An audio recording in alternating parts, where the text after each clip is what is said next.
আমাদের মতলব উত্তর উপজেলা শ্রমিক দলের চাঁদপুর জেলা বিএনপির যুগ্ম সাধারণ সম্পাদক ও সাবেক মন্ত্রীপুত্র অধ্যাপক তানভীর হুদা বলেছেন, হাজারো মানুষের আত্মত্যাগের বিনিময়ে 1 বছর আগে ছাত্র জনতার অভ্যুত্থানের মাধ্যমে স্বৈরশাসককে দেশ থেকে বিতাড়িত করা হয়েছিল। এই বর্ষপূর্তিকে স্বাগত জানিয়ে আগামী 5 আগস্ট মতলব উত্তরে একটি বিজয় মিছিল হবে। উপজেলা বিএনপির সহ সাংগঠনিক তাইজুল ইসলামের সভাপতিত্বে উপজেলা যুবদলের সাবেক সাংগঠনিক সম্পাদক কবির মজুমদারের সঞ্চালনায় বক্তব্য রাখেন উপজেলা বিএনপির সাবেক সিনিয়র সহসভাপতি গোলাম সরওয়ার মজুমদার, উপজেলা বিএনপির সাবেক যুগ্ম সাধারণ সম্পাদক গোলাম রাব্বানী মামুন,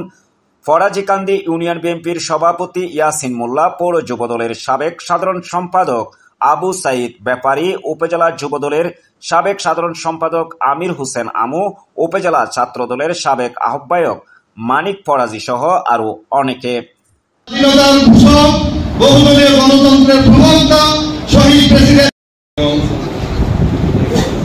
সবার প্রধান অতিথি আমার প্রাণপ্রিয় আগামী 5 তারিখে বিজয় মিছিলে উপস্থিত সম্মানিত সাথী বন্ধুরা, আমার আজকের হাউজে 24 সাবেক মন্ত্রী সুযোগ্য সন্তান সভাপতি মঞ্চে উপস্থিত চাঁদপুর জেলা বিএনপির আগামী 5 আগস্ট যে বিজয় র্যালি